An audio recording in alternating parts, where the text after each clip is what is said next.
নমস্কার বন্ধুরা, আমি টুম্পা। একটি নতুন রেসিপিতে আপনাদের সবাইকে স্বাগত। আজকে শেয়ার করছি দেশি কই বা পুকুরে যে কইগুলো হয় সেই কই মাছের পাতলা ঝোল। এই কই মাছটা খেতে কিন্তু অপূর্ব স্বাদ হয়। মাছগুলোকে প্রথমে ধুয়ে পরিষ্কার করে নুন হলুদ দিয়ে ভেজে রেখেছি।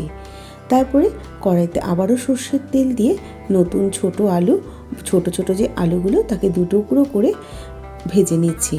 ভাজার সময় নুন হলুদ কিছুই ব্যবহার করছি না। এবার ফুলকপিগুলোকেও ভেজে নেব। নুন আর হলুদ দিয়ে ফুলকপিটা ভেজে নিচ্ছি। ফুলকপিটা ভাজা হয়ে গেছে। ফুলকপিটাকে আমি অন্য পাত্রে তুলে রেখে দিচ্ছি।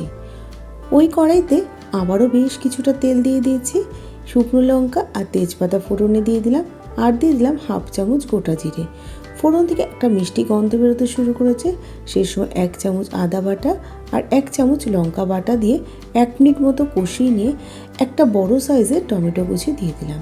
টমেটোটাকে দিয়েও গ্যাসের ফ্লেমটা মিডিয়ামে রেখে দিয়ে নুন দিয়ে ভালো করে কষিয়ে নেব।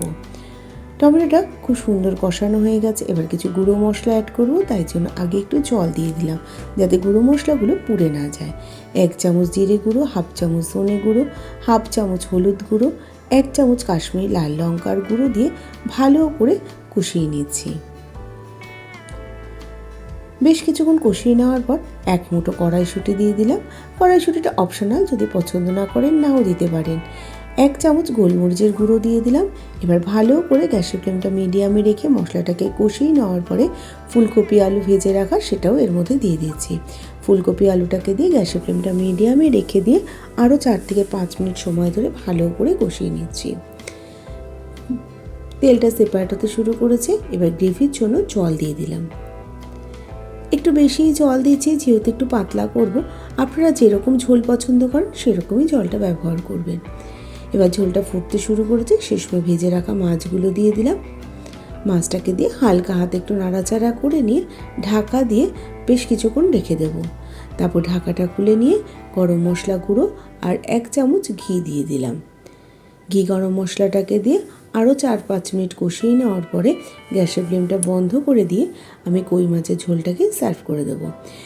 বড় কই মাছের স্বাদ আলাদা আর এই ছোট ছোট দেশি কইয়ের স্বাদ কিন্তু আলাদা। খেতে কিন্তু অপূর্ব হয়েছিল।